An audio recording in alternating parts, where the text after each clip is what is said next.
じゃあこんにちは皆さん。今日はジャパンフォワード、のメディアの編集長、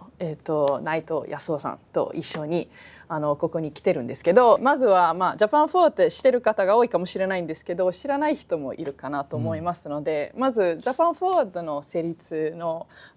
経緯とか、背景についてちょっと教えていただけますか。はい、ジャパンフォワードは英語と日本語で今はですね、英語と日本語の両方の言語で世界に発信している日本のインターネットメディアですね。それが成立したのはですね、2017年のことですね。2017年から私たちスタートして、だから今年で今9年目、この6月で9年になりますけれども、でその時になんでこれを作るのかなっていう時に要するに私自身は産経新聞の記者として世界中あちこち行って、どちらかというと国内のニュースじゃなくて海外のニュースを扱う、特派員としてですね、一番最後がロンドンでしたかね。ロンドン、その後モスクワ。モスクワはすごい長いんです。5年を2回やったんで10年ぐらいありましたけども、をやったり、あとアメリカにも行ったりとかですね、世界中をこう回ってきたと。でその中で日本のことを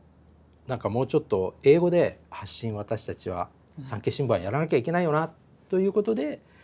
このプロジェクトのディスカッションを始めたのがだから約10年くらい前かな。そんなところが我々のスタートです。はい。ちょうどロンドンから帰ってきた2017年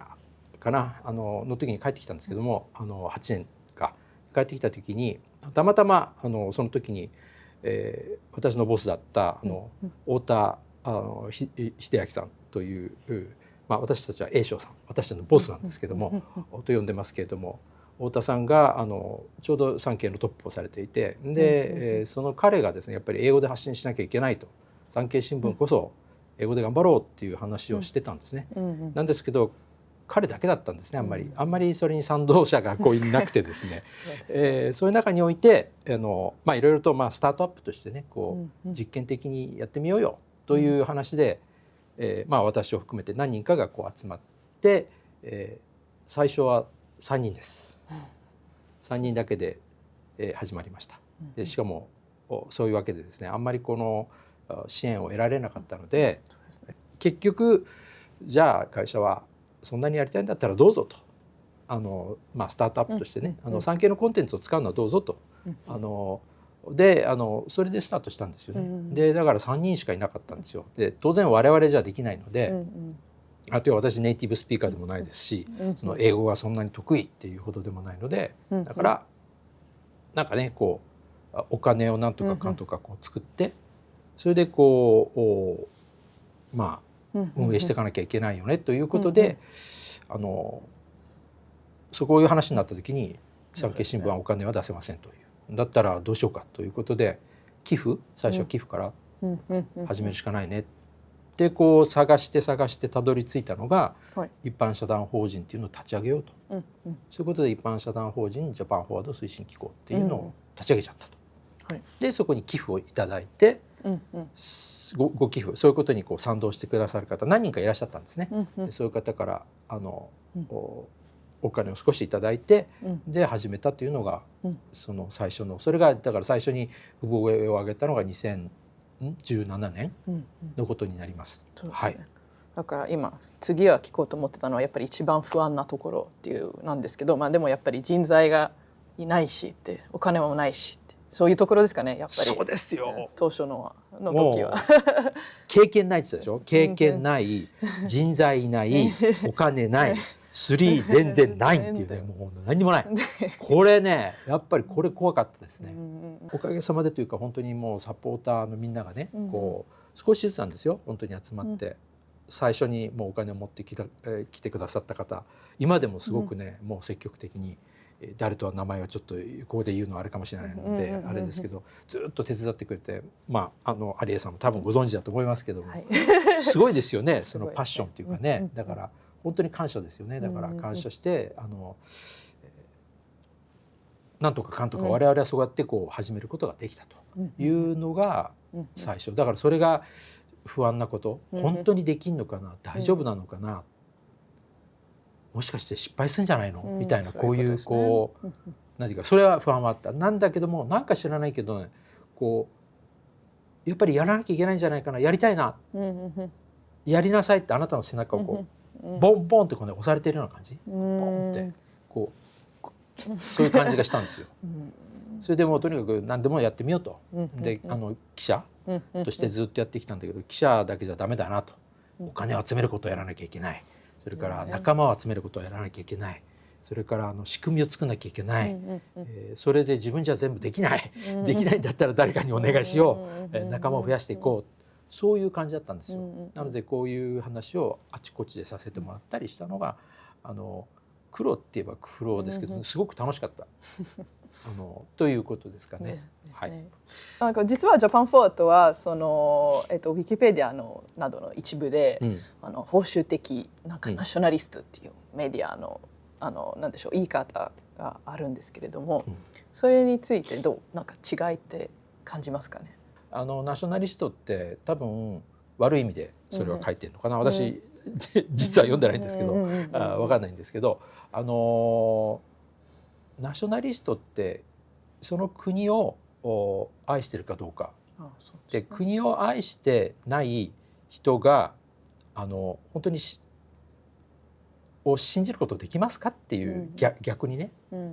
えば私が日本の国大嫌い、こんな国なんてどうだってなったっていいよってこういう感じの姿勢の人だったら多分日本の国を好きな人、自分の家族を愛してこの土地を愛してここに一生生活していこうっていう人から見たら、私はなんだこいつっていうふうなことになりませんかね。いいものを一緒に作るみたいなことですよね。そうだからその意味からするとやっぱりこの共同体ここのところに対して私は愛を持って感じてるし、とってもすごく感謝してるし、自分がね今ここにあるっていうのは全く日本があってこそっていうか、だからその意味でナショナリストといえばそうかもしれませんし、それを悪く言われるのはなんかちょっと悪いような、なんかレッテル張りというか悪者みたいな感じでもし書いてあるんだったらちょっと違うんじゃないのかなっていう感じがしますね。で保守ナショナリスト、保守ってなんで悪いんですかね。保守って例えばアンケート取ってみればね、多分日本の6割とか7割ぐらいの人は多分その保守の中に入ってくると思うのね。ということはどういうことかというと、日本人の6割から7割の人が、あるいは8割かもしれないけども、それぐらいの人が考えている方向性はやっぱりその国を代表する考え方だ。いろんな考え方があるから日本には。だから別にその少数意見を尊重しないってわけじゃないんだけども、やっぱり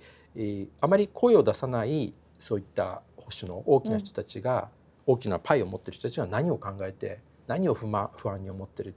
でその人たちの声をやっぱり世界に出していく。そうですね。サイレントマジョリティとかもよく言うじゃないですか。だからそのサイレントマジョリティの人たちをやっぱりこのエンカレッジして日本を前に進んでいきましょうっていうことは大事だと思うんですよね。だから悪い意味でもし取られているのであればちょっと心外なので皆さんぜひこれを書き換えてください。日本のメディアを愛しているとってもいいメディアだとウィキペディアに書き換えてもらえるとありがたいですけど、というのが感じです。皆さんぜひジャパンフォワード読んで、それで自分でこれは保守的かどうかね、そういうぜひ考えてもらいたいんですけど、そういう日本の良さってなんか今ただ日本の愛してるっていう話の中でやっぱり内藤さんが考えるなんか日本の素晴らしいところってやっぱり一番素晴らしいところでなんだと思いますかね。そう聞かれると結構難しいんですよね。なんだろうなとか思いながらね思ったのはね、さっきも言ったように私はほらロシアに15年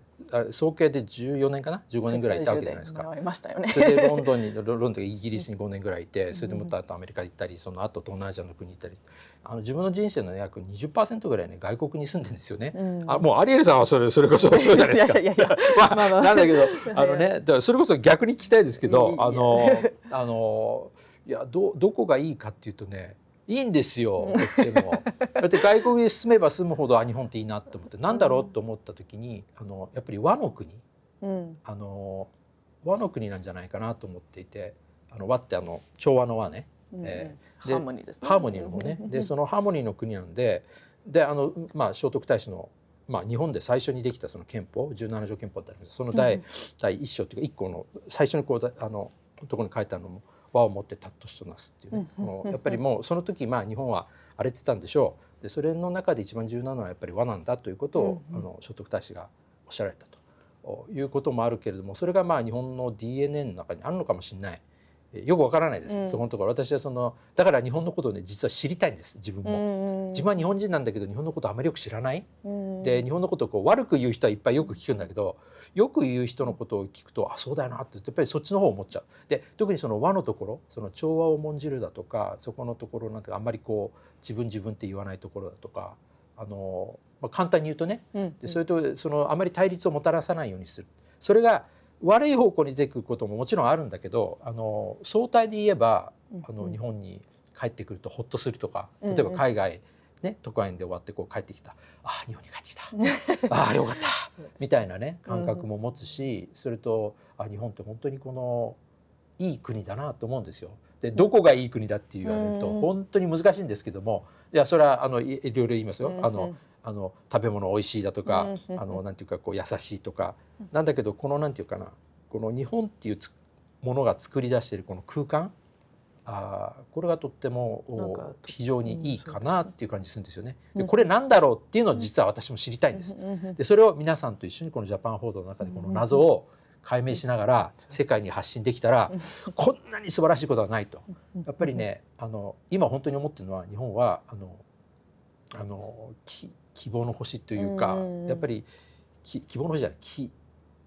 望の光かな。やっぱり光でもって照らしていける国なんじゃないのかなというふうに思います。もちろん悪いこと失敗いろんなことある。でこれはでも世界中起きてる。でこんな中でじゃあ私たちのがどうするかっていうことを世界に発信するのは重要かなっていうことで、それが日本のいいところ、決して押し付けない、ね、誰かさんみたいにどことプーチンさんとかとはっきり言うけどそういうというかガンと押し付けたりしないね。そうですね。それはいいんじゃないのかなと思いますね。はい。なんか今のハーモニーと和の話を聞いたらちょっと思いついたんですけど、実はジャパン4のチームは結構多国な方がいらっしゃいて、本当にアメリカとか、私イタリア人なんですけどでイタリア人とか、いろいろな方が入ってるので、その中で結構内藤さんがこういうチームが応援してる側としてやっぱり一番なんかチャレンジがあった時とか、あるいはやっぱり思い出深いところだったりとか、もしそういうエピソードがあったら教えていただけますか。まさしくこういうハーモニーのテーマの中でちょっと思ってたんですけどこれすごい楽しいんですよ。さっき苦しかったことってこんなに楽しいことはないと思ってるんです。なぜかというとほらフロムスクラッチだけどゼロから作り出してるじゃないですか。だからなんていうか何でもありなんですよ。それでみんながとにかくアリエルさんね、イタリアと日本とイギリスとフランスと、ヨーロッパのこういうね空間を体験した人、あるいは今カメラを撮ってるショーンさんね、スリランカ、アジア、そして日本、こういったものを体験できてる、そういったさまざまな人たちの持ってるこの経験だとか体験だとか、こういうものが融合して合わさってある和を作るっていうことは非常にね、これやっぱりこれからの日本の在り方を示してんじゃないのかなというふうに私は思うんですね。で、それをこういうパッションを持ったねやる気があるっていう若い人たちと一緒にできるっていうのは、私はもう60で産経新聞をついこの間卒業し、ちょっと今延長雇用はされてますけれども、もうあとは全部ジャパンフォワードに全力を通していこうかなと思ってるんですけども、やっぱりそういう若者たちを手伝える、それはね非常に楽しいと思ってます。これは太田さんも同じだと思います。だからこのプロジェクトにね関わった人はみんなそういう感じ。ちょっと遡ればやっぱり記者になりたいきっかけって何だったんですか。特にあったんですか。やっぱりね、世界を見たい見てやりたい、とにかく世界に行ってとにかくいろんな自分のまだ知らないものを体験したいし、その知らない人と会ってつながっていきたい、これが最初の動機ですね、やっぱり。なんだけど新聞記者としてやって、その一部分はあれしたんだけれども、その実現したんだけども、今やってることってそれをなんていうのかな、もっとグローバルにやってるっていう感じ。日本の新聞社の記者っていうことはどういうことかっていうと、外に出て結局日本人に向けて記事をこうやって投げる、シュッシュッと。そうすると向こうでこれダメとかいいとか言われながら使ってもらったり使ってもらえなかったりってこういうことになるんだけど、今やってるのっていうのは日本のものをこうそこへ世界に出して、逆ですね。逆にでしかもその仲間を外側にこう作っていく。なのでこうつなげられる、英語っていう言語をやっぱりユニバーサル言語ということで、それが一つ一番大きいんじゃないのかなと。今日も実は英語でインタビューやるのかなと思ったんですけど、ちょっとそれは私うまく説明できるかどうか分かんなかったので、でもそういうことでですね、やっぱりその英語っていう言語を使って世界とつながっていく。でやっぱりその日本の仲間とかそういったチームをどんどんこうやって作れればこんな素晴らしいことはないなというふうに思ってるので、メディアの新しいやり方をこういう形で今模索中っていう感じですかね。ね。だから今のなんかメディアの大変さって確かにそういう日常のどうやって例えばその日本の良さって発信するっていうところがあるかもしれないんだけど、でも例えば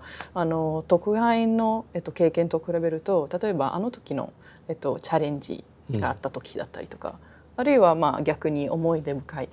ピソードってあったんですか？やっぱりロシア長いからね。ロシアかな。あれがチャレンジいろいろあるチャレンジ。それは例えばロシアの要ははっきり言えば外務省から呼び出しされて、あなたの記事は非常にアグレッシブで私たちに対する攻撃的なあれだって言って、でこれは嘘だって言われて、それでやっぱり、これ撤回しなければ私たちは何でもできるんですよって言って、そう脅しかけられたこととか、やっぱりそれってどうぞ脅しかけるんだったら私ねあなたたちがビザを例えばこうなくすとかキャンセルするとかいうことはできるわけですよ。だからそれはそういう意味でキャンセルするんだったらしょうがないですよねみたいな、そういう話で結構いじめられたこともありますし、だけど一方でそうじゃない本当に素晴らしい人たちにも出会ったし、ロシアの中でね、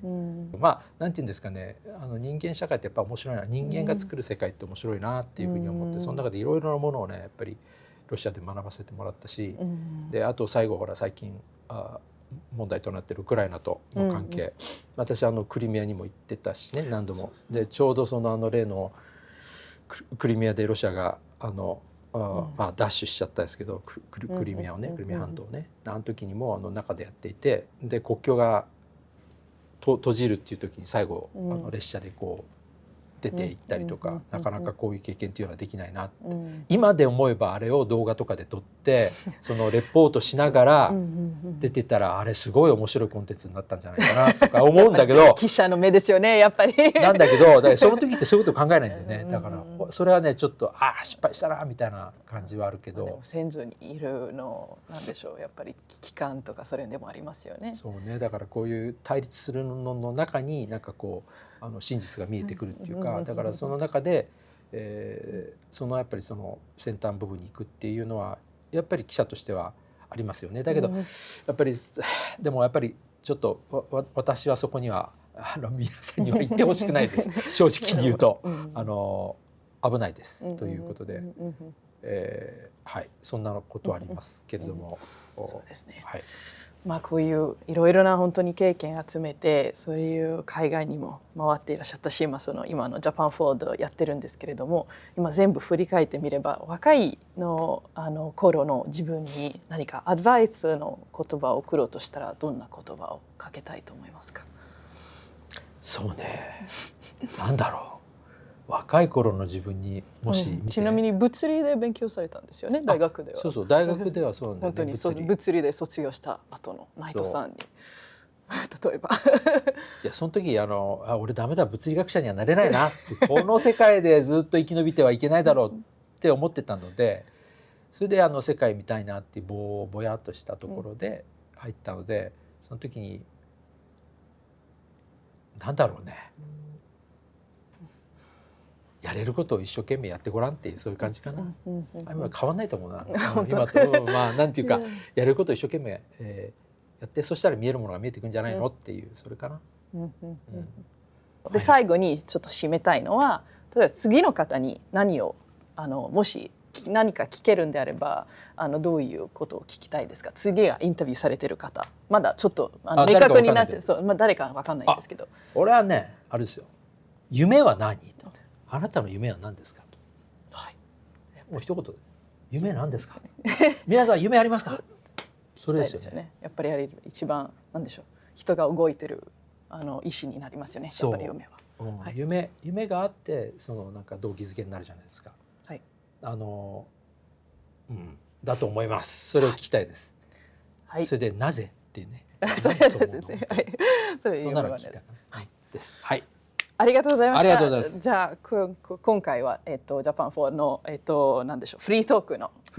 第1回だったんですけど、ありがとうございました。とんでもないです。ありがとうございました。お疲れ様でした。ということでぜひ皆さんでぜひ見てください。ありがとうございます。はい、感謝します。どうも。